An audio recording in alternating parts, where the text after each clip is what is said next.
I'm going to call the meeting to order, and we're open now in public session, members, so I'm going to advise those in the public gallery that they're welcome to use mobile devices as long as they are in airplane mode, and that all devices are to be muted, and it's not permitted to take photographs or record any part of the meeting.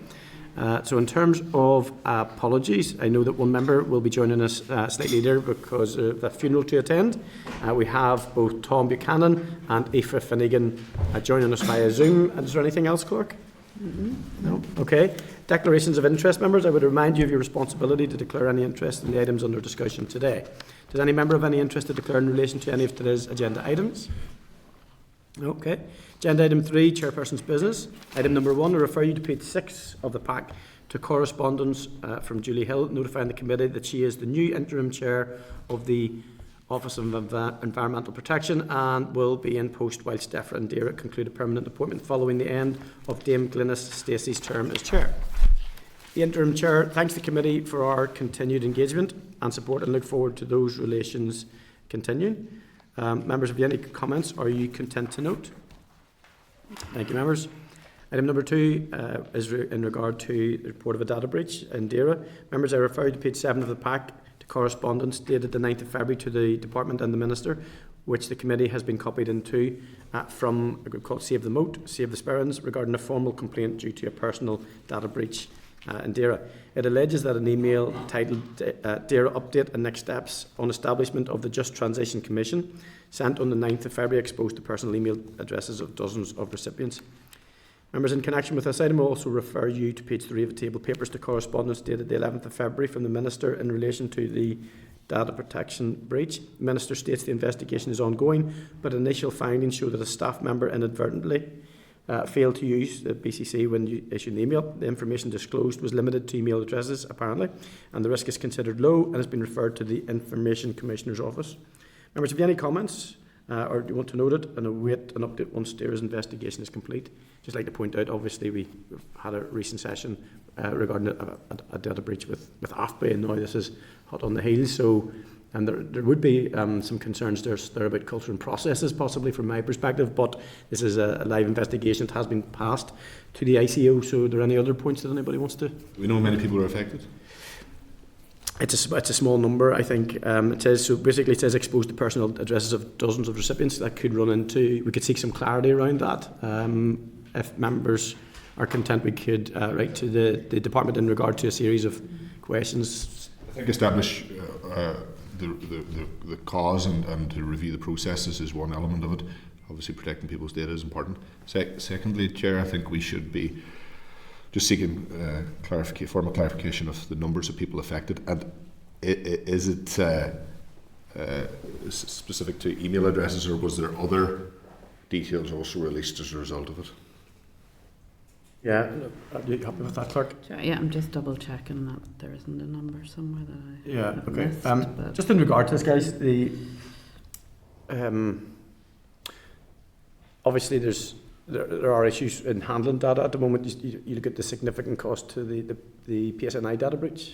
There will be a cost to the AFBI breach. I'm not sure how this one will pan out, but I'm not saying they're becoming regular, but they should be an item of concern because at the end of the day, it is impacting on private, what should be private information, and also comes at a cost to the taxpayer ultimately as well.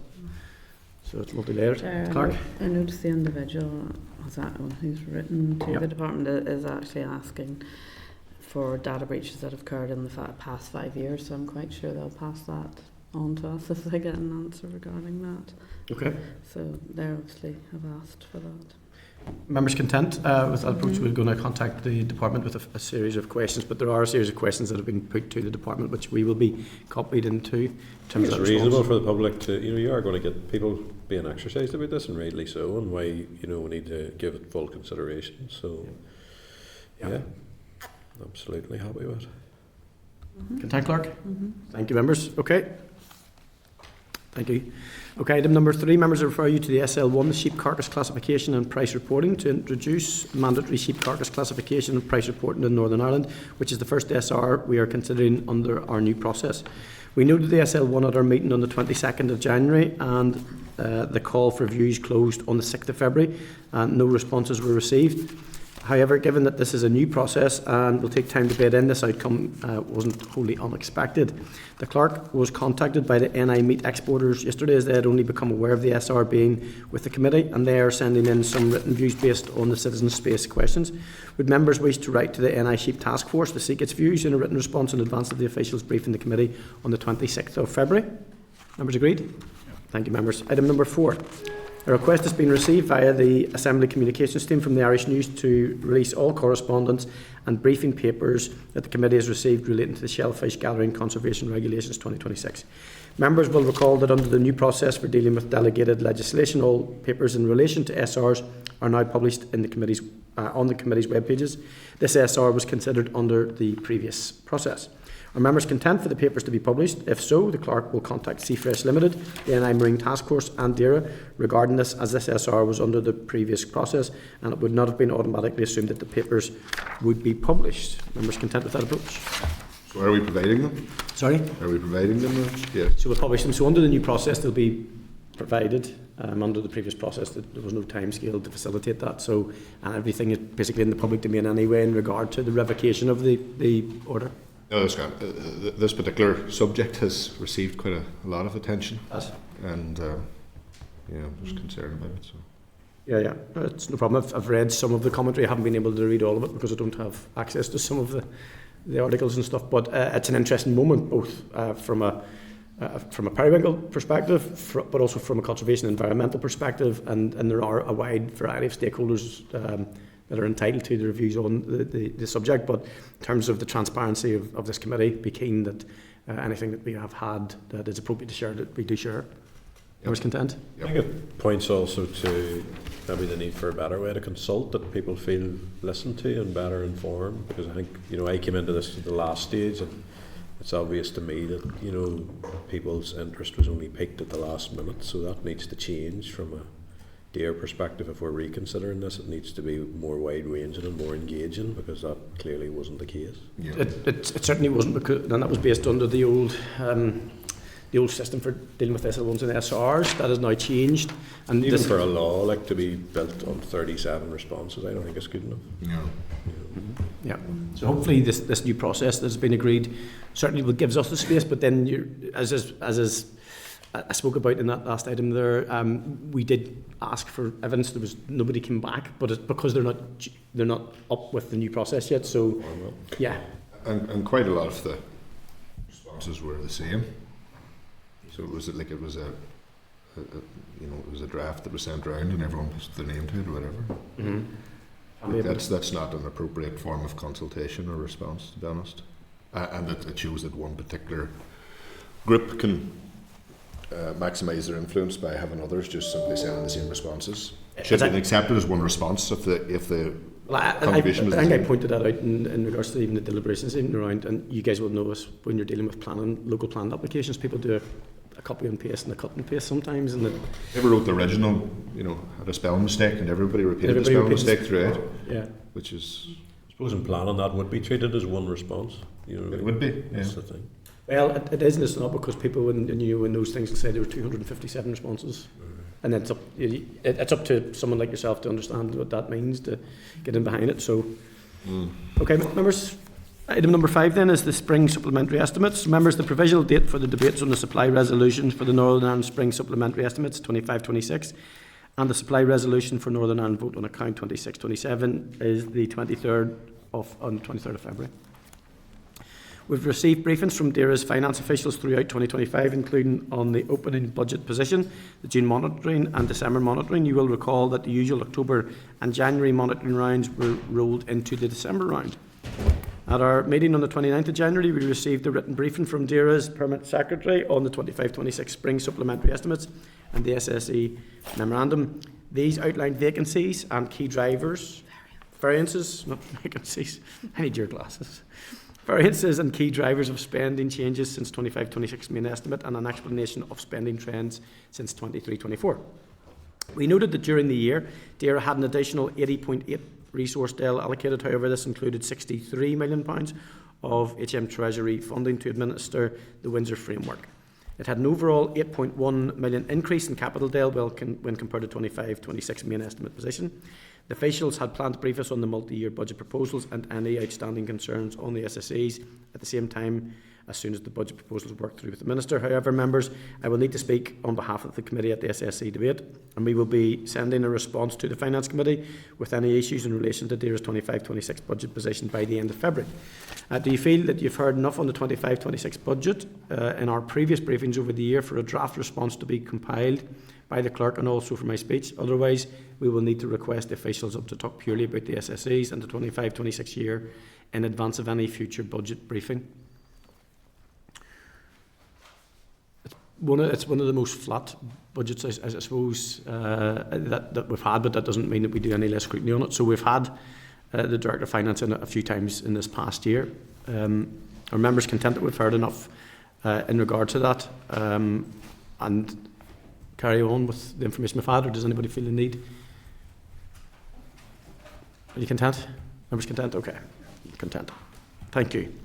Agenda item 4, the minutes of the meeting on the 5th of February 2025. I refer you to the draft minutes from our meeting dated the 5th of February, starting on page 11 of the pack. Are there any comments? Are you content with the minutes as drafted? And if so, I will sign them for publishing on the website. Okay, thank you very much. Item number 5, matters arising. Item number 1, I refer you to page 24 of the pack for a response from the Department dated the 3rd of February regarding NIEA's review of odour management. Members, as you will recall, on the 22nd of January, we noted that the UK Environment Agency has completed its review on odour management guidance, and we then agreed to write to the Department to encourage the NIEA to progress its own review. The responses state that following review of the updated UK Environment Agency's H4 guidance, the NIEA has decided it's not suitable for its use due to changes made to assessing odour impacts. NIEA will continue to use the previous version of the H4 odour management guidance until it completes a review of other guidance available. Have you any other comments on that, guys? I wouldn't mind keeping that wee one open with NIEA to better understand their reluctance to apply the new guidance. And they may well be right, by the way, but I would. We've had a couple of sessions on odours, and it's a regular lobby for us from different areas. Would you be content maybe just for the right back to NIEA for a little bit more detail on their position as to why they're not accepting the new guidance and why they think the old guidance is still preferable? Maybe an operational, maybe a very common sense answer, but I'd like to keep the committee as up to date on that as possible. Thank you, members. Chair, they highlighted in their letter it wasn't suitable for their needs due to some changes they've made, such as removing references to odour modelling and the use of FIDO for assessing odour impacts. But it was it was quite high level. High level, yeah. Mm-hmm. We'll get a bit more detail on that, guys. Thank you. Okay, matters rising. Number 2, I refer you to page 28 of the pack for a response from the Department dated the 5th of February regarding the reciprocal tariffs by the United States of America. Members, you will recall we were briefed by RAISE on the 22nd of January and wrote to the Department for its understanding of the tariffs imposed on goods entering and leaving Northern Ireland since June 2025, and the potential impact this could have to the local economy.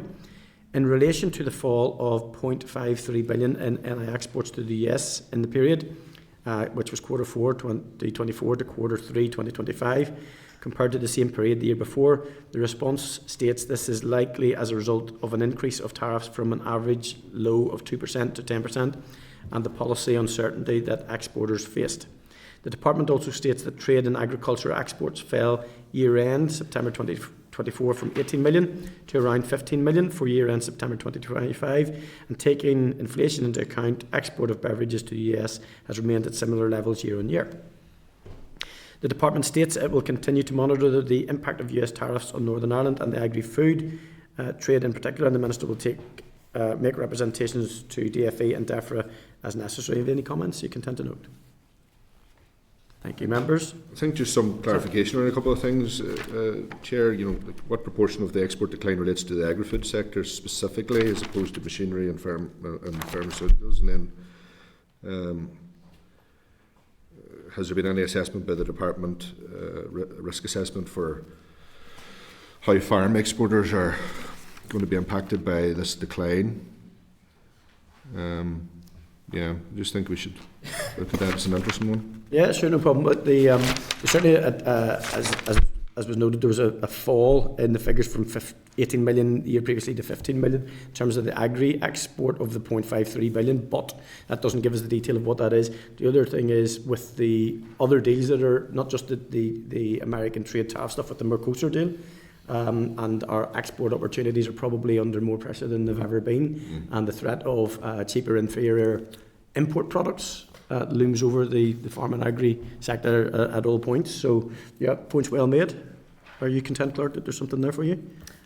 Sorry. Some more clarity in terms of What was more clarity on?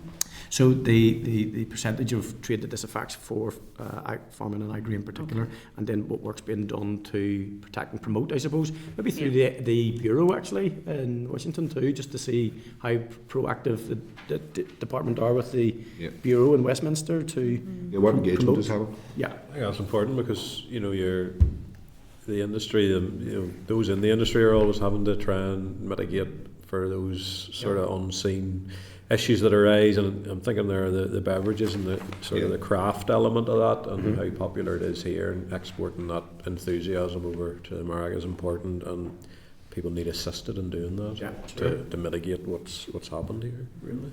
Happy, Clerk? Yeah, thank you, members. That was useful.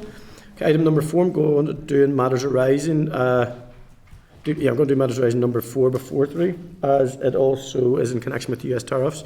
So refer you to page 9 of the table papers for a response from the Department of Economy, dated 11th of February, in reply to our letter regarding recent changes to the US trade tariff policy and the potential implications for business in Northern Ireland. The correspondence provides information and analysis highlighting that in the year ending, Q3 2025, compared to the previous 12 months, total NI exports of goods fell by 1% to 10.9 billion, and NI exports to the US decreased 27% to 1.4 billion. Yep.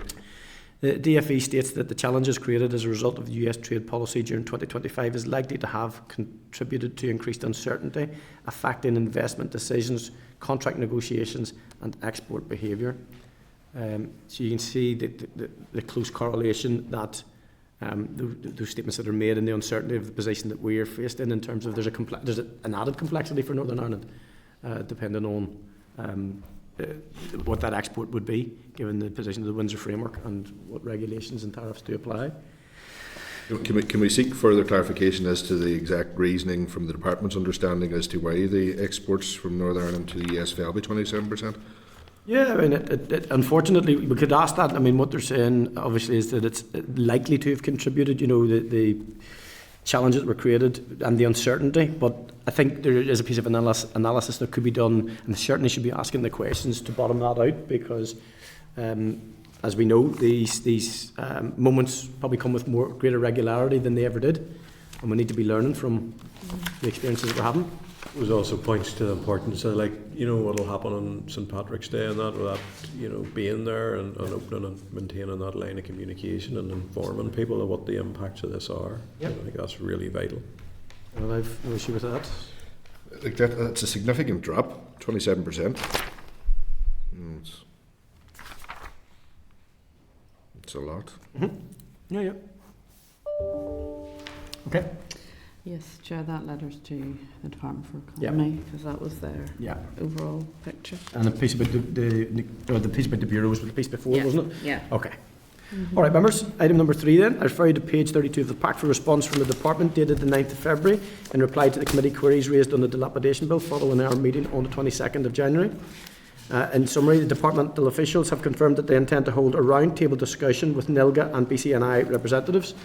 Ministerial amendments to Clause 11 have now been drafted and are provided starting at page 35, and a copy of the Rural Needs Impact Assessment is also provided as requested, starting on page 37. The Department highlights that the aim of the Rural Needs Impact Assessment is to highlight any differential impact that a policy or legislation might have on rural communities and not on a council's financial capacity to implement it. Members, are you content? To note for now, we can discuss the matters in more detail when we resume our deliberations on the bill later in the meeting. Yep. Okay, members.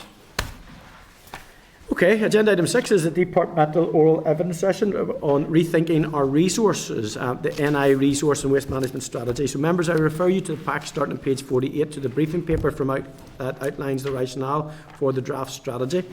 You will recall that we requested this oral briefing following a previous written briefing paper that was dated the 22nd of January, and we noted the 12-week consultation which launched on the 15th of January, and a copy of the draft strategy starts at page 53. So members, I now welcome the following officials to the meeting and invite them to brief the committee. We have Shane Doris, Director of Environment Resources Policy, Carmel McDowell, Head of Resources and Waste Strategy Policy Branch, and Alan Collins, Policy Advisor, Resource and Waste Strategy Policy Branch. Thank you very much for your attendance, and please feel free to brief the committee. Thanks, Chair. Thank you, Chair. Thank you for the introductions, and thanks to all committee members for the opportunity to brief you today. I know you've received the written briefing, and I would expect you may have a number of questions in this area if it is of significant interest, so I'll keep my opening comments brief, but just to set some brief context. Rethinking our resources comprises two work streams that aim to contribute to Northern Ireland's net zero ambition, improve the environment and build a better, more circular economy. The first, under the subheading Measures for Climate Action and a Circular Economy, focused on waste and recycling reforms, and in 2024, DAERA consulted on a range of proposals to improve recycling and waste collections from households and businesses, based around driving down the volume of residual waste and improving the quality and quantity of material being collected for recycling. My colleagues briefed the committee at that time. The responses informed our draft departmental response, the publication of which is subject to executive approval. So I think it's important to clarify the distinction between the two. However, today we are focusing on the second strand of this work, the Resources and Waste Management Strategy for Northern Ireland, which will set the policy direction at a strategic level for the future management of resources and waste. The draft strategy builds on previous waste management plans and responds to statutory duties under legislation such as the Waste and Contaminated Land Order, the Climate Change Act and the Environment Act, as well as policy drivers like the Climate Action Plan and Environmental Improvement Plan. It aims to transition Northern Ireland from a linear take, make, dispose model to a circular economy focused on reducing, reusing, repairing and recycling, contributing to net zero by 2050. The strategy is split into 4 parts: vision and need for change, enabling action, implementation and monitoring. The consultation launched on the 15th of January, and stakeholder input is being sought through a 12-week consultation to help refine reforms that will improve resource efficiency, environmental protection and long-term sustainability. We're keen to hear your views and address any questions you may have. The strategy does cover quite a broad area, but we'll do our best to provide the detail you need today. Where more specific detail is needed, we may need to revert to those specific policy areas and follow that up with a written response. Thank you. Okay, thank you very much. Okay, I've got a couple of questions that I'm very interested in. This is another significant piece of policy work that the Department are hoping to work with councils on in particular, because obviously councils have the responsibility for waste and waste disposal. It's that. And I'm thinking of there are differing attitudes in councils at the moment and differing provision. How advanced is stakeholder work with councils in particular, and at what level do you think that has progressed to? Well, I suppose the earlier bit of work that I referred to that we previously consulted on was probably more focused on the councils and the obligations that are not the obligations, the potential recommendations or proposals around recycling reforms and waste collections. That was consulted on. We have a draft response prepared based on the consultation we received, and those were really targeting how can we improve the quality of recycling, how can we reduce the amount of residual waste arising, and that informed our department response. Obviously that does cut across councils. There's other investments and things to consider, so that is with the executive. So that isn't really specifically within the strategy. The strategy is much broader than that. It talks around all our policy and future plans for the next 6 years and beyond. Okay. The draft strategy does not specify how compliance with new separation or landfill bans will be monitored or funded. Is it the expectation of the department that remit will fall to councils? Yes, the larger targets in there are statutory targets. They're not set by ourselves; they're set by others, as I mentioned, sort of in the opening remarks. So it would be for council to be aware of that and make whatever interventions they feel necessary to help achieve that. There are and has been funding available through through the department to support that. Our household waste and recycling collaborative change programme has been there to support that, and that's ran for a number of years. And councils have availed of that to make those changes. The other part of that would be the recent introduction of extended producer responsibility for packaging. Through that, packaging producers pay councils directly for the management and recycling of packaging waste. So that takes up a large part of this area of focus. Think of all the dry recycling, for example. Most of that would fall into the category of waste packaging. Okay. The deposit return scheme? Yes. Is one of particular interest, I think. Has the department done any scoping in regards to how that would land and when that would likely be ready to roll out? Well, at the moment, we are still committed to the launch date, which is October 2027. We've actually moved now into the implementation phase of that. So the DMO, who are the company who will be responsible for that, Exchange for Exchange is their new trading name. They're now directly involved in that, so they're engaging with all the stakeholders around the practicalities of that. They're also engaging with Return, who run the scheme, the Irish scheme, and just to make sure that we're looking at areas where it can be interoperable. The scheme is designed to be interoperable in terms of the volume of the containers collected, the material types are all the same. We just need to look at some of the practicalities around labelling and trying to avoid fraud risk between the schemes. But there is a lot of engagement going on. There has been throughout the process. So we're pretty confident in delivering that and the positive outcomes that will come from it. Okay, and my final one is in regard to the agricultural sector and how we manage agricultural waste more sustainably.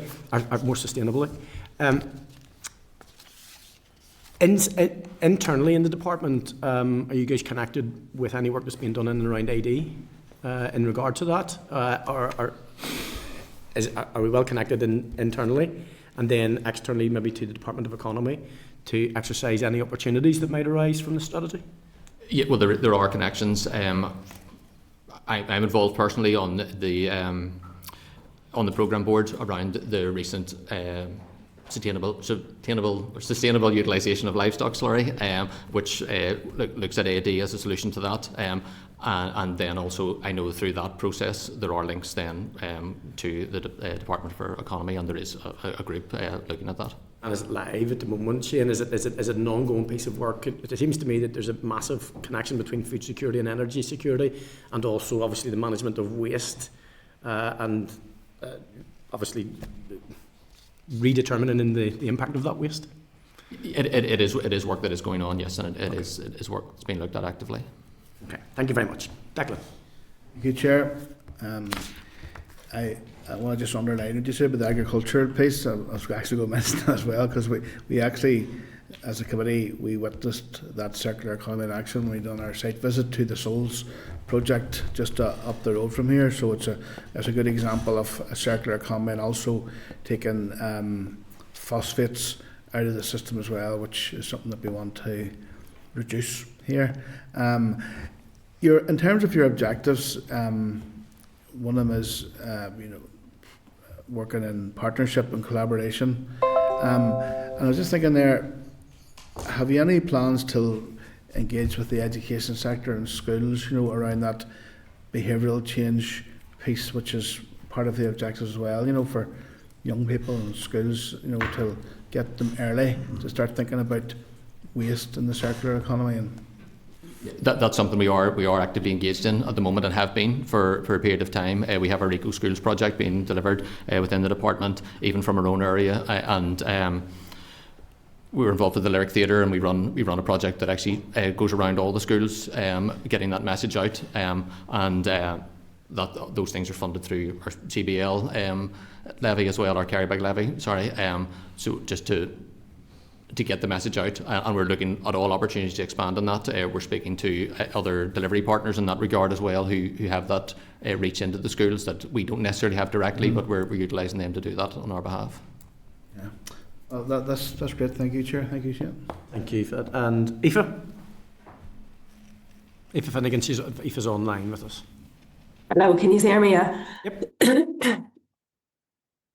Yes, go ahead, Aoife. Yes, can you hear me now? Okay. Look, and I know that Robbie has has asked the question in and around funding, but I suppose I'm just going to go further on that and just say I understand that the strategy set out significant targets and actions, and councils are central to that delivery, but can you clearly outline what additional financial and operational support will be provided to the councils to implement these reforms, and whether the department has assessed the cost burden of meeting the new targets? I think within this strategy itself, it's not as specific as perhaps the departmental response will be to the previous consultation in terms of council requirements. But as it said on the household Waste Collaborative Change Programme, that's a £23 million programme being brought forward and has been brought forward by the department to fund councils or through match funding to allow them to invest in additional infrastructure that would help achieve those targets. Through as I mentioned, the packaging extended producer responsibility scheme that funds directly to councils. At the moment, that's 51 million this year that councils receive through that. So that's sort of the level of funding. The other thing, we have modelled this and we have looked at what the costs would likely be to make those changes as well, and they range depending on what the models that councils are currently delivering and what the ultimate ambition and aim would be at the end of that. But within that, there's also cost savings that we can see as well. So we've looked at that. So there are opportunities for councils to make cost savings by amending those models. Okay, that's very useful. Thanks a million. Thank you. Thank you, Aoife. And John. Thank you, Chair, and thanks for the presentation of this. I have a number of questions, if you don't mind. I'll try and keep it as brief as possible, but I think I have to comment this is one of these things that requires leadership and ambition and the willingness of those implementing the decisions, i.e. the politicians, to manage expectations and reactions around change for the greater good.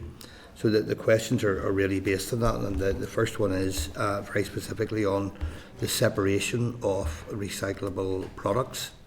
Will it be reflected in the outcomes that we have from this, that the separation of glass at both domestic and commercial levels is crucial to the circular economy as well as to the environment? The committee availed of an opportunity to visit the NSERC site at Fermanagh last year, and it's most impressive what's being done there, the number of jobs provided, etc., in a rural area.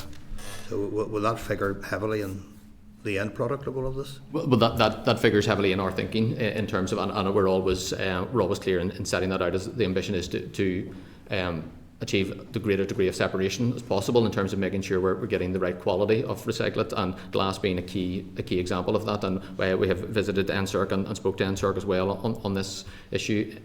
So it does seem strange that there are cases where there is glass here that is being exported to be processed elsewhere because it isn't at a high enough quality for them to use, whilst they're importing cullet at further expense and obviously at a loss of the virgin materials used to produce that.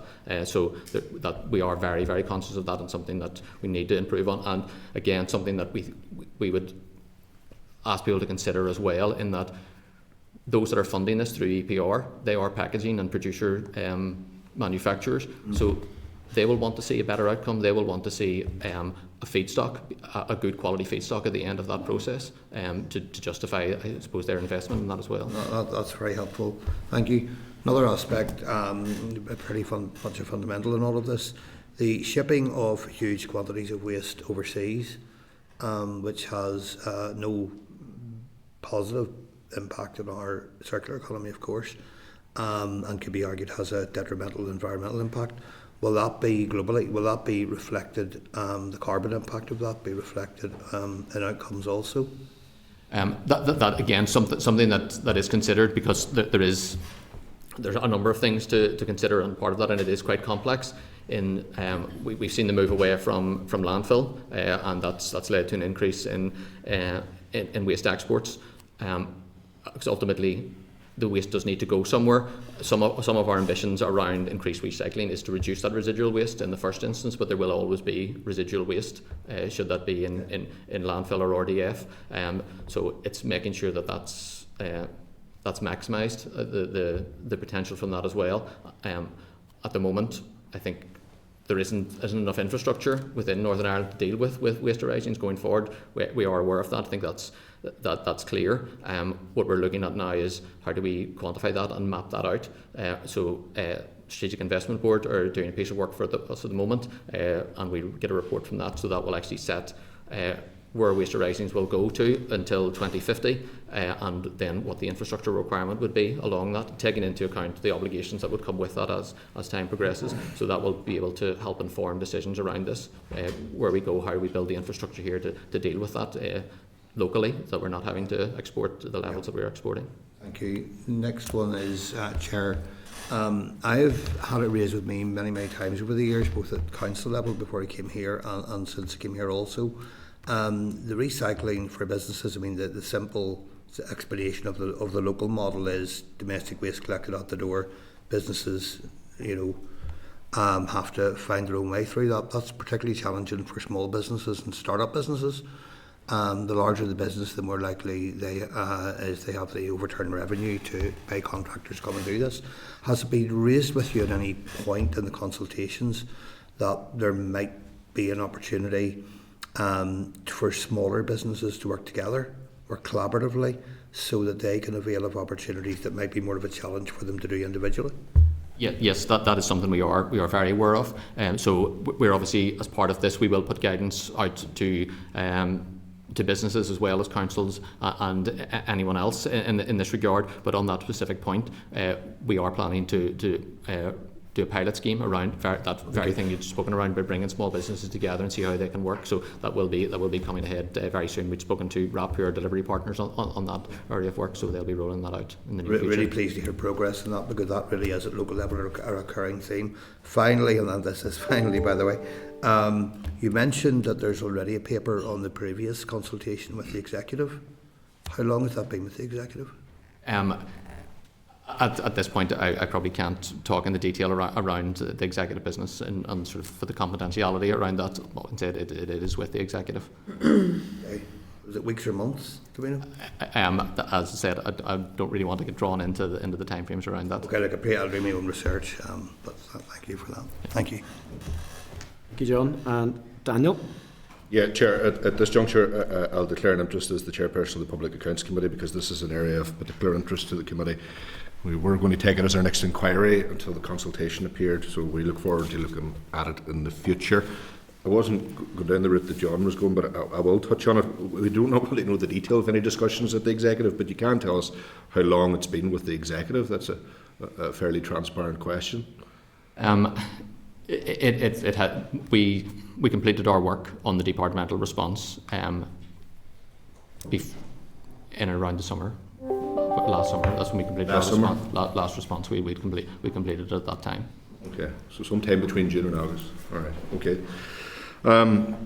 Couple of questions I have. What's fundamentally different about this strategy compared with the 2013 strategy and the 2019 waste management plan, given both have failed to deliver any meaningful transformational change?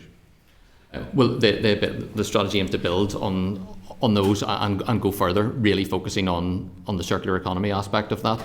I suppose in terms of delivering change, we're hoping that we can set out the direction of travel. We're identifying the challenges as well, and it's as much about making that clear for our delivery partners as well, for councils what would be required of them, and for those in the commercial sector to look at things around where's there investment opportunities for them, how can they step into the space to help that. I think that's important. So we haven't shied away from saying what the challenges are within that, and this isn't a DAERA only issue.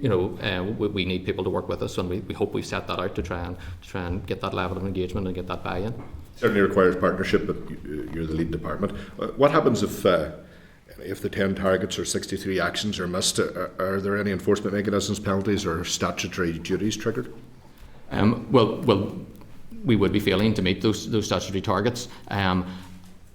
From a departmental point of view, how we would deal with that, I would imagine, would be through the OEP sort of looking at that in their role. They would be challenging us. They'd be challenging other public bodies in terms of if they're failing to meet those targets in their own right. It's also been said that this particular strategy is central to net zero by 2050. If that is indeed the case, why are interim carbon reduction milestones not clearly specified within the strategy? I think we have interim targets for our recycling that's set out there. I think we have an interim target for 2025, and I think we have targets for 2030 in there in terms of the carbon targets. I think they may be referenced, if not within the strategy itself. The climate action plan will be referenced in there, and they will be set out in the climate action plan, in the waste sector of the climate action plan. Okay, in terms of funding, this is ultimately where my interest is. What is the total cost of implementation of the strategy, and where is the funding line in the executive budget? Within the strategy, I think again there's the actions within the departmental response would have, those are clear areas where there would be change for councils, and they would be costed and modelled. Within the strategy itself, they're in there, but the entire strategy is not costed, because much of it is really just setting out the direction of travel. It's probably back to the other point in terms of those specific interventions that we think would be necessary to improve quality and quantity of recycling have been costed out. Yeah, much of it is adding pressure to council. So, given existing council financial pressures, which are very well rehearsed, how realistic is delivery without new ring-fenced funding? I think it is realistic in terms of what we're asking councils to do. I'd mentioned the funding programme through the House of Waste Collaborative Change and EPR, and then the savings that councils could deliver by making those changes with that investment at the early stages. And if private sector investment doesn't materialise, is there contingency plans in place by the department? I think all those things would be subject to budget availability. But ultimately, as the management of waste sits with councils as well, we would need to engage with them around that to get the specifics around it. But in short, there isn't a contingency plan as such for DAERA to step in and do that. It wouldn't really be necessarily within. We would be there to influence it, but it wouldn't necessarily be for our remit. We would like to see councils coming forward with their proposals around that. We would help inform that, obviously. Okay, and this neatly follows.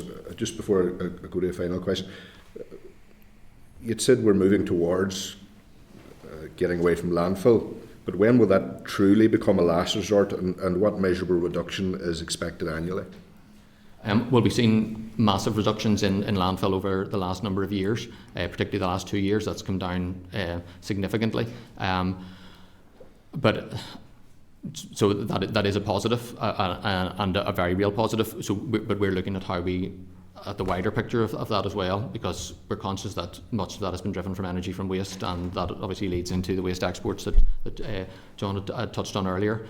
So the landfill areas, we're still targeting as much as we can to get biodegradable waste out of landfill. That's the biggest emitter as well. So we need to make sure we're doing that as well as just reducing the landfill capacity as a whole. Okay, and a final question, Chair. Thanks for the patience.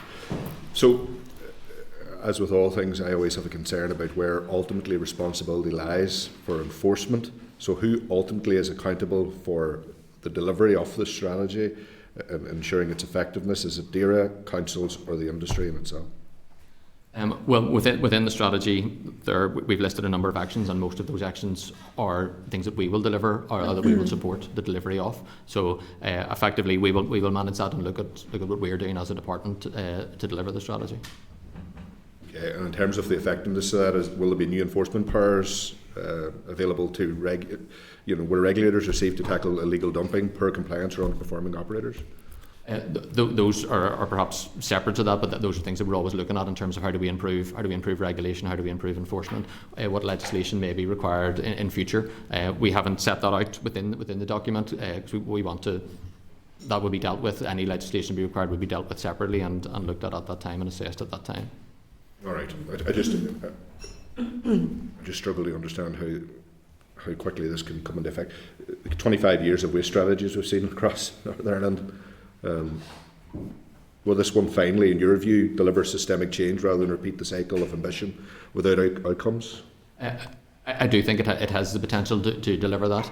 Definitely, there are clear drivers in there. There's clear targets, and I think we need to make sure that those targets are made clear to everyone, and that they're monitoring performance against that, rather than monitoring performance against targets that have now become outdated and been superseded. So that's one of the key things around this, that we're not looking at targets and thinking, well, we've got 50% of recycling, previous waste managers said 50%, so that's great whenever that has stagnated. So that's the one big thing we want to make sure that people are aware of the targets they have to hit and aren't referring back to things that have long since passed. Okay, thank you. Thanks, Chair. Thank you, Daniel. And Thomas?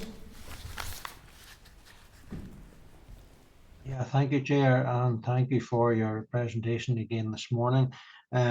Just a couple of issues on a couple of questions. You responded by saying that the cost savings that there would be to council. What level of cost savings do you envisage councils will receive, or councils will be able to generate, if you like, by this new strategy? Again, I would sort of couch that by saying that those aren't specific within the strategy. They're more covered in the proposals in the previous body of work. It all depends in terms of the council's operating model, but where we would see the savings could be potentially in terms of improving the quality and the quantity of the recyclate that they're collecting, makes that more valuable. That becomes an asset effectively, and in terms of the reduction in residual waste, there's a reduction in the rates associated with that, the landfill rates associated with that. There's potential reduction for the service required in collecting that if councils took that approach. So there are savings to be made there, and as would say, anything that they do to improve their operation and the effectiveness of that, particularly in relation to how they're collecting and processing packaging, helps secure the funding that they will get through EPR, because that is one thing that EPR has in place, is that if councils aren't using that in the most effective way, then there is a mechanism there for that to be reduced, that funding reduced, the funding that comes directly from packaging producers. There's quite a number of targets set here. I've been looking through them. You know, are they aspirational, or are they actually realistic targets that you've set? I think the targets are the higher level targets, the 10 higher level targets are statutory targets that are set in legislation. They are achievable. Some of them will be very challenging, but we have mapped the actions to try and help deliver on that. But we will need collective effort beyond just the department. We will need buy-in, and we will need change. But we think the policies together can deliver on these. Challenging targets are achievable at what cost? In terms of cost, financial cost. Yeah, financially, yeah. Well, I think I suppose this has all been presented from a circular economy point of view, so it's not specifically around the direct costs. It's more the cost of inaction as well. Thinking of the missed opportunities around this, because there are opportunities to grow economies within here, to grow the circular economy locally as well. So that's really at the heart of this as well. I don't think we're looking at this as saying something that would be a significant cost burden solely. We're looking at it as what could be the cost benefits from this. As we said, there is already costs associated with waste exports and missed opportunities around that.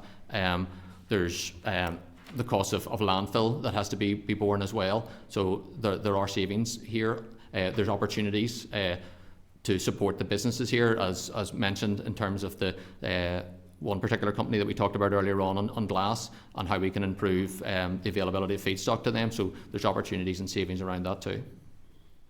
Yeah, I'm all for setting targets and that type of thing, but at the same time, targets that are set must be realistic targets that can be met and achieved. And if you have targets that are so challenging that it's going to take a huge amount of, if you like, finances throughout it, and in order to an effort to try and to meet these targets, then they're really not realistic. They're aspirational, and that's where the danger lies in all of this. I think as the targets are legislative targets, so we have not set the targets. We have set out actions to try and help achieve that in terms of what we will do and in terms of how we will support others to do that and to make them acutely aware of what those targets are. The targets aren't specifically DAERA targets, they're legislative targets. Okay, thank you, Chair. Thank you. Any other questions, members? Gareth? Yeah, just in terms of councils, and we realise there's 11 of them, can you outline what your coordination is in this process with 11 separate entities, which essentially they are, with differing ideas around recycling, different uptakes, different operational issues? And I speak from my experience in ABC, where waste management is hugely challenging when you bring human beings into it, both from a staff perspective and the public's perspective, because people have varying levels of engagement with recycling. And then those that are really conscientious recyclers then are up against issues with council when that service fails or there's a strike which goes on for weeks and people completely lose confidence in motivations of people who are supposed to be there to provide public services. So how do you get around all that? What does that look like? How are you reaching the end of this and bringing 11 separate local authorities with you with an ultimate aim of delivering this?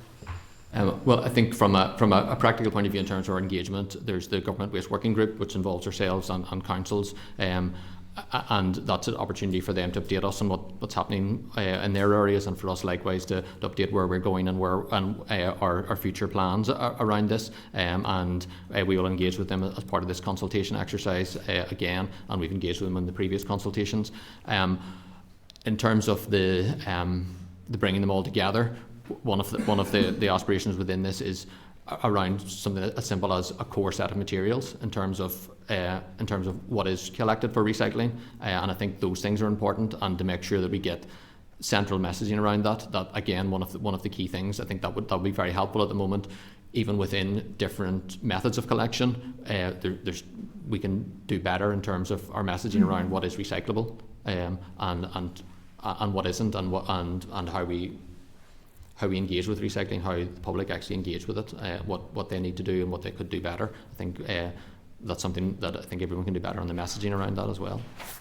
Just in terms of your consultation, I know it's open at the minute there, what controls are you putting on that in terms of monitoring for uptake, and what's an acceptable level of response for you for a consultation? Because I guess if you have industry and individual sort of commercial interests at the core of it, they might not necessarily sit within your overall parameters or your aspirations of this policy. So in terms of the greatest level of uptake, I mean, are we waiting to the end of the consultation and taking what we get, or are we actively driving our messaging and what we hope to achieve through this, through our local councils, through the assembly? You know, what does that look like, and what monitoring are you putting on it? Well, we can monitor it as we receive responses. We can monitor the responses that we get, so we are aware of the number of responses we have to date and where they came from. But in terms of the target areas, through our Government Waste Working Group, we'll be speaking to councils around that. We've spoken to them before the consultation launched to tell them it was coming and to make them aware of it. We've also plans in place to deal with industry and business through business in the community, and we're also been engaged with health trusts, and we're hoping to set something up to speak to them to make sure their specific views are heard, and as well as young people, we're looking at options for how we speak to young people to see what their views, to make sure we capture as much as wide a range of views as we possibly can, as well as the key people that that you've identified. Fair enough. Okay. Any further questions, members? I've just a final one, a slightly left field, but there's it seems to be, and this is quite a local issue that seems to be arising, is fly tipping and littering, which seems to me to be on the rise, actually.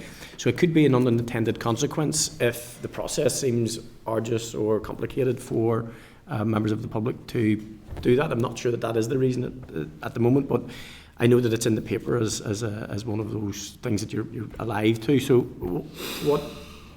what is active at the moment with regard to the development of the strategy to look at unintended consequences of rolling out something which on paper looks like a laudable, notable, ambitious strategy that most people would get behind, but there's always that unintended consequence potential? Well, I think both what's detailed in here and the things that we would have been setting out in the previous consultation around direct engagement with council. At all points, we're saying that there will be guidance around that, so we would be engaging directly with councils, and again, how they can improve their messaging to the public, what that looks like if there is, for example, if there's reduced capacity in the residual bin, what are the messages going out there around that what can go in the recycling bin? How do they even do something simple as compacting that down, sorting that out in the best possible way to make sure they're using the capacity that they have in the best possible way, to avoid things like fly tipping or using street bins and all the things that could potentially happen if the messaging isn't strong. And obviously we'd look to try and enforce that if need be, where that arises. Thank you very much. I appreciate your time today. Okay, members, thank you. Okay. Okay, members, I think that was a good session. We're now going to move on to agenda item 7, which is the SL1, the Climate Change Just Transition Commission Regulations, Northern Ireland 2026. Members, the Department intends to make this SR under the draft affirmative procedure to establish an advisory, non-departmental public body to be known as the Just Transition Commission, and deliver on the requirements of Section 37 of the Climate Change Act, Northern Ireland 2022. Members, I refer you to the pack for the correspondence from the Minister dated the 2nd of February, providing an update on the forthcoming regulations, which we considered last week at page 208. A clerk's memo outlining brief details of the SR and details of the next steps to be agreed at page 210, and the SL1 letter starting at page 211. The draft SR and the explanatory memorandum start at page 218, and the regulatory impact assessment can be found starting at page 231. So members, as per the new process, you will not be asked to decide today about the policy merit of this proposed SR. Officials are scheduled to brief the committee on the 12th of March. We will simply note that we have received the SL1 and that our minimum 4-week process has commenced. So members, I ask you to note receipt of the SL1 and the proposed SR, and that these will be published as part of our calls for views on the proposal, which is something that we discussed earlier on in the meeting. So members, are you agreed? Thank you, members. Okay, members, I ask you then to agree to consider the policy detail of the SL1 at the meeting on the 12th of March, when we will then be briefed by officials after we have conducted and analysed responses to our Citizens Space Survey. Are members agreed? Thank you. Members, are you content that a briefing from officials is therefore not necessary at this stage? Members content? Yeah, thank you.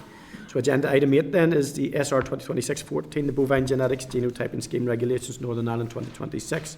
So members, I refer you to the pack starting at page 253 for the SL5, the SR and the explanatory memorandum. Members, you will recall that on the 25th of September we received an oral briefing from officials when we heard the Department intends to make this SR under the negative resolution procedure to provide it with the legal powers to implement the Bovine Genetics Genotyping Scheme. The committee were broadly supportive of the scheme, but some members had concerns regarding communication of the scheme and the connections to conditionality, that if it became compulsory in the future it may impact on foreign payments. The committee did seek clarity relating to the Department's future intentions regarding the voluntary nature of the scheme and if there were plans to make participation mandatory in the future, and we noted the Department's response at our meeting on the 13th of November. That response confirmed that the scheme will be voluntary and that the Department would continue to engage with the Sustainable Ruminant Genetics Limited and the Agricultural Policy Stakeholder Group to consider and co-design future policy measures to include incentivisation, conditionality and regulation. The Department has advised that there have been no changes to policy content since the SL1 was submitted to the committee. So members, on the 4th of December we agreed the Department proceed to make the SR. I'm now put the question on the SR. That the Committee for Agriculture, Environment and Rural Affairs has considered SR 2614, the Bovine Genetic Genotyping Scheme Regulations 2026, and has no objections to the rule, subject to the report of the Examiner of Statutory Rules. Members, are you agreed? Yep. Yes, we're agreed. Thank you, members. Agenda item 9 is the SR 2026-15, the Shellfish Gathering Conservation Revocation Regulations, Northern Ireland 2026.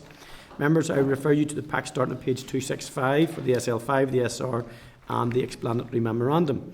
In response to our prayer of annulment motion, the Minister has revoked the Shellfish Gathering Conservation Regulations via this SR 2026-15 and it's subject to the Assembly's negative resolution procedure. Members, I refer you to the table paper starting at page 28 to the 56th ESR report, which refers to SR 2615, the Shellfish Gathering Conservation Revocation Regulations, and does not bring it to the attention of the Assembly. Members, have you any further comments on the SR?